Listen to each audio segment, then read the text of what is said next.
This database has star maps of all the known galaxy. I don't recognize a single system. The space family Robinson has trouble on an interplanetary mission, and as a result, they're lost in space, an adaptation of the hit 60s TV show, one of 5 new movies, including an Oscar winner and a documentary about rock stars Kurt Cobain and Courtney Love that we'll be reviewing this week on Siskel and Ebert. I'm Roger Ebert of the Chicago Sun-Times. And I'm Gene Siskel of the Chicago Tribune. Our first film is Lost in Space, and I never saw the TV series, so if this movie contains any campy references to it or in-jokes, I didn't get them. As for the rest of the film, it bored me, say for part of the conclusion involving a father and son speaking across generations. The premise is simple enough. The Robinson family is launched into space as an experiment to colonize a newly discovered planet that can be inhabited safely by Earthlings. But the mission goes haywire due to a saboteur played by Gary Oldman, who messes with the onboard computer that is supposed to take care of the Robinsons. Sadly, I fear I have far more dire deeds in store for you. Robot is online, reviewing primary directives. 16 hours into mission, destroy Robinson family. Destroy all systems. To save the day, the littlest Robinson, young Will, rises to the occasion. Robot! Disable pulse blaster! Command accepted.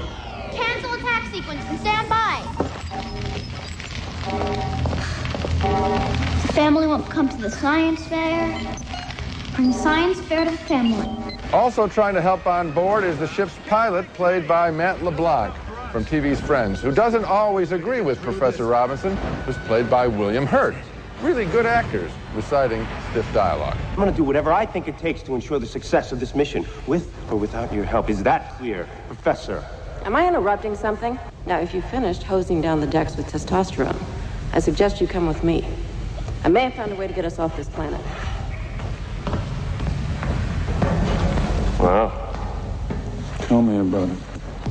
And that was Mimi Rogers as Mrs. Robinson. Basically, I didn't enjoy meeting this Robinson family, and I didn't really care what happened to them. And the special effects weren't all that special. Lost in Space is standard outer space soap opera. A mixed but negative review for me. I simply can't recommend it. My review is not even mixed. It's way, way down with my thumb, because I thought this movie... I wonder when I said the word mixed, what did I like? You liked the speech at the end of the father and the son, thank you for reminding me. I thought that was cornball. And I'm telling you, among everything else that you've already touched on in this movie, why did they shoot it in such murky colors? It all looks dark, muddy and dark and unattractive. No bright colors. At least it might be more fun to look at if the cinematography had been a little livelier. Yeah. But the whole thing just seems kind of like it's in a murk somehow. My recollection of the TV show, just in flipping through the dial, is that they would be in another planet. You know, I guess they went from planet to planet, all right, testing them out. And it would be interesting if this movie followed something like that format, where they're in the planet and... All right, now how do you deal with a slightly different planet? It's like the original Swiss Family Robinson, where they land somewhere and they try to use whatever they can find and whatever they can make in order to get the conditions of life. Instead, this is just all space battles and lots of explosions and really dumb stuff. And located basically roughly in one set, the ship. I mean, that's right. Did they cheap it out? Oh, boy. I think they did. Okay, next movie. Our next movie is a twisting, devious labyrinth of a movie by David Mamet, named The Spanish Prisoner. He wrote it and directed it. The movie is not, however, about Spain or about prisoners, but about a classic con game called The Spanish Prisoner. Even knowing how that game works is small protection for the movie's hero, played by Campbell Scott, who has invented a new process that could make millions for the company he works for, and now he fears the company is not going to pay him what he deserves. So, this thing goes, there's going to be more than enough to go around. Are you kidding? You did good in there. I'm not going to forget it. Neither are they. Thank you, but my exact question is... How much? Well, I'm in the same position as you. Eh? They keep me in the dark, too.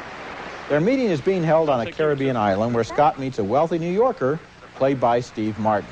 Chris, I left the log on the pilot seat. Did you get that for me? You're a real gent. See ya. Robo-market, I'll give you $1,000 for that camera. Back in New York, Scott gets a visit from a co-worker at the company who was also along on the trip. Ever get the urge to do something adventurous? In spite of the ancient wisdom against inter-office romances? He also meets up again with the Steve Martin character who seems to have taken a liking to him. You now have a Swiss bank account, anybody asks. Crédit National de Genève, code word Patty. You just opened me a Swiss bank account. Yes. Why? Lavish, awkward gesture. All of 15 Swiss francs in it, but if you ever want to impress anybody, they can find out you have a Swiss account.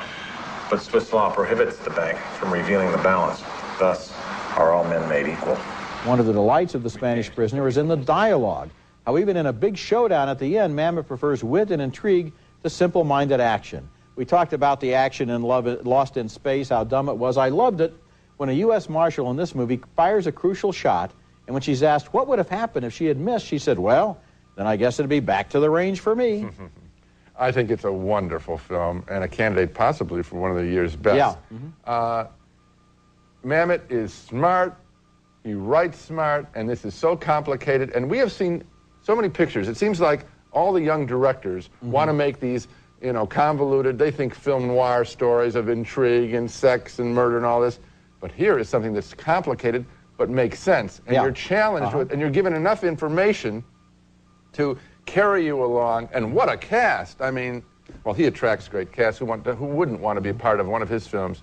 This is just first-rate filmmaking. He, of course, is also a noted playwright. And what I love about his dialogue is its precision. Sure. The way that people use words so exactly. And so you're listening because you know they're choosing those words because they're saying more than they seem to be saying. And they repeat themselves, just like people do in real life. Every time I find myself repeating myself, I think two things. I'm getting older, and I'm sounding like I'm in a Mamet play. Just stick to the second one. It'll keep your spirits up. Okay. Coming up later, a controversial documentary on rockers Kurt Cobain and Courtney Love. But first, Bruce Willis stars in a national security thriller called Mercury Rising. You're telling me a 9-year-old kid cracked the government's super code? Why are you doing this, Art? That kid isn't your responsibility. Whose responsibility is he? Bruce Willis plays an FBI agent investigating an autistic 9-year-old boy who can crack the most complex national security codes in Mercury Rising, a film that I suppose I can jokingly describe as a prequel to Good Will Hunting, because this boy is a closet genius who needs to be saved. Willis becomes his protector.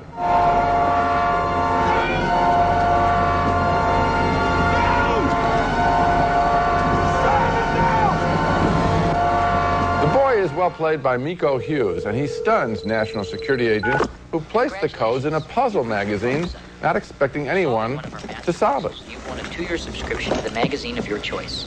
Can I please have your name, address, and telephone number? You are a stranger. That's him. Dean. Dean, he's calling from his own house. You have to go Cujo right now. What are you doing? What are you doing? Is that you, Simon? Simon? Is that you? Simon? Who is this? Answer me. Who is this? Hello? That the agents would treat the code so cavalierly as to put it in a puzzle magazine enrages their boss, played by Alec Baldwin. Then maybe we should talk to the kid. And, No. There must be nothing that connects the boy to this office. Nothing. Now, my reaction to a whole plot built on this premise is, who cares? Just keep the code from the kid, or change it a little bit, no problem.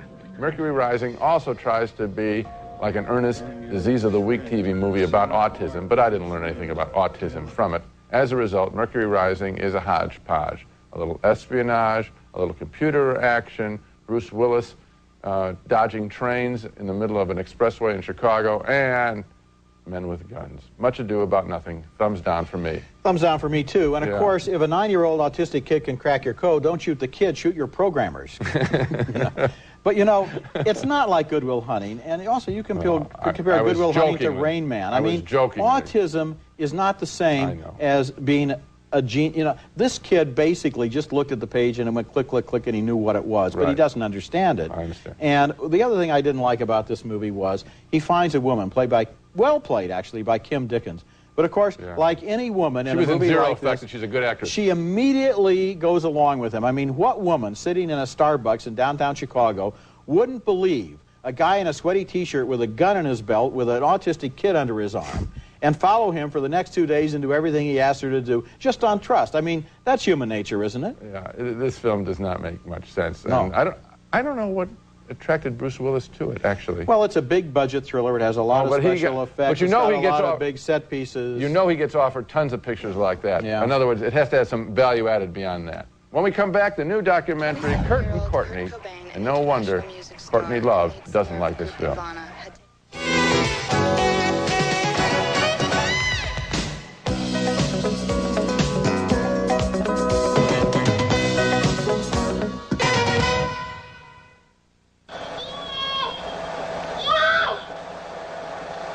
He's a pretty loud little guy. See, he was the center of attention. An aunt of the punk rock star Kurt Cobain remembers him as a little boy there in Kurt and Courtney, a new documentary that paints Cobain's wife, Courtney Love, as basically a monster. Love refused permission to have Cobain's songs used in the movie, and no wonder. This is a film that goes right to the edge of accusing her of his murder before ending by suggesting she's merely a hypocrite and control freak who made him intensely unhappy. The film is by Nick Broomfield, the BBC documentarian, who also made the riveting documentary Heidi Fleiss, Hollywood Madam. He begins here with media reports of Cobain's 1994 suicide. I noticed something on the floor. I thought it was a mannequin. An electrician arrived at Kurt Cobain's luxurious home early in the morning to install security lighting. What he discovered in this apartment above the home's garage was horrible. Here's Cobain in happier days expressing love for Courtney and their new baby daughter. He was a millionaire at this time as lead singer of the Seattle grunge rock group Nirvana. I mean, 4 years ago I would have said the classic thing, like, you know, how dare someone bring a child into this life, you know, it's completely a terrible way to go, and, you know, the world's going to explode any day and stuff like that. But once you fall in love, it's a bit different. The movie does a remarkable job of finding and talking to many of the central figures in the lives of both Kurt and Courtney, including one of her early lovers, former musician Roz Rezabek. She came out and just a drink in my face and started screeching out, "Who do you think you are, David Bowie, with all your mock rock star poses and those atrocious green checkered pants? If you ever want to make it, you better lose the green checkered pants and cut out the Rod Stewart and poses and blah, blah, blah, blah, blah." And started giving me this, like, scathing review, and I'm like, who are you? But she did the whole thing in an English accent. And she had this dyed black hair, everything dyed black. She was just back from England, where she was groupie in all the bands of that time. Well, he sure doesn't like her much these days, but then nobody in this film likes Courtney Love, including her own father, who thinks it's not impossible that she killed Cobain. Broomfield finds several others who harbor similar thoughts, and even gets a man to say on camera that Love offered him $50,000 to kill the rock legend. But the conspiracy theories seem to evaporate into a general paranoia and gossip about the world where most of its members clearly were and perhaps still are in a haze of drugs. After seeing the film, I don't think Courtney killed Kurt in the literal sense, but I agree with most of the people on screen that he was too weak, confused, neurotic, and drug addicted to survive for long in such a relationship. Yeah, I don't think that the film proves anything either, Roger, and that's why I fault it and can't really recommend it. I think if you're going to raise these issues, then just stick with them and, you know, pursue it as a journalist really would. And I feel that the film, you know, spins off into, you know, the meeting with her at the ACLU, in which she really is never really. That is a fabulous scene. She is picked by the ACLU to give an award, and the director of this film goes on stage to point out that she has made death threats on the answering machines of journalists, which makes her a very bad candidate to give an ACLU. I love that scene. But what I also love is he looks into the possibility that there might have been a murder, convinces himself that there wasn't, and then gives us, I think, the big picture. It's a very valuable piece of reporting about the whole dynamic of Kurt and Courtney. Well, in other words, you're recommending it. Oh, sure. Yeah, no, I don't feel that the film was hard enough, frankly. In this sense, hard enough on the issue of the murder. I think that there are leads there that should have been pursued a lot tougher. In other words, get the guy with the bribe next to Courtney Love at some point. You know, that would have been a way of the guy with the handling. bribe, of course, dies a week later. Well, found dead on the train tracks. Okay, well. Very interesting. Okay. Coming up next, the winner of the Oscar for this year's Best Foreign Language Film, Character from the Netherlands.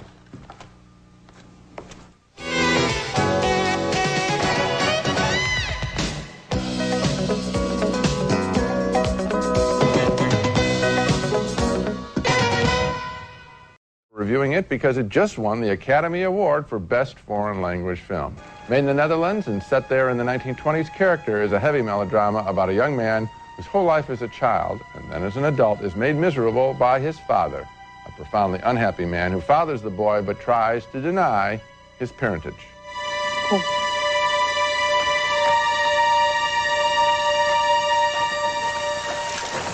The young man is attracted to a co-worker, but neither is confident enough to admit feelings of mutual admiration.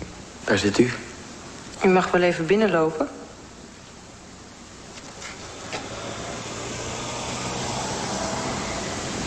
Ik heb vanaf morgen vakantie. Tot eind juli blijf ik weg. Dat zult u wel prettig vinden. Ik weet het niet. Het vooruitzicht om de hele dag thuis te zitten. Ik werk hier graag. Ik ben hier graag. Ja, ik ook. Character did not impress me and didn't have the qualities I associate with an Oscar-winning foreign language film. I saw nothing groundbreaking or even all that special in the style of the filmmaking here. This is a movie about an abusive relationship, and that's pretty much what it's all about.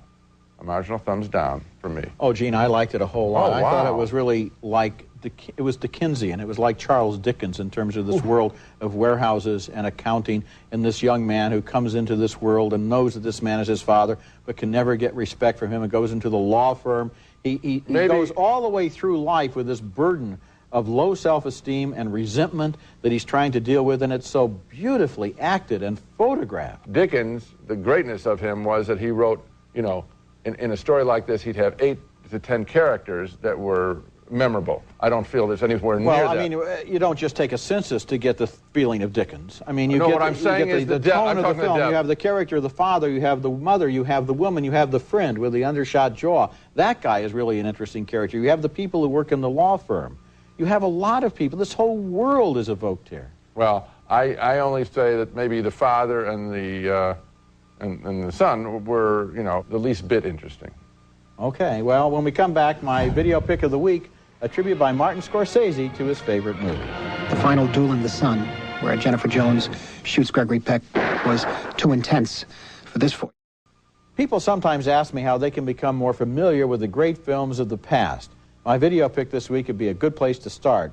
It's an extraordinary documentary, nearly 4 hours long, by Martin Scorsese, probably our best American director, titled A Personal Journey with Martin Scorsese Through American Movies. And as the title suggests, it's a guided tour by Scorsese through his favorite films, his favorite directors, his favorite scenes, genres, and techniques. Here he is talking about Elia Kazan's 1963 film, America, America.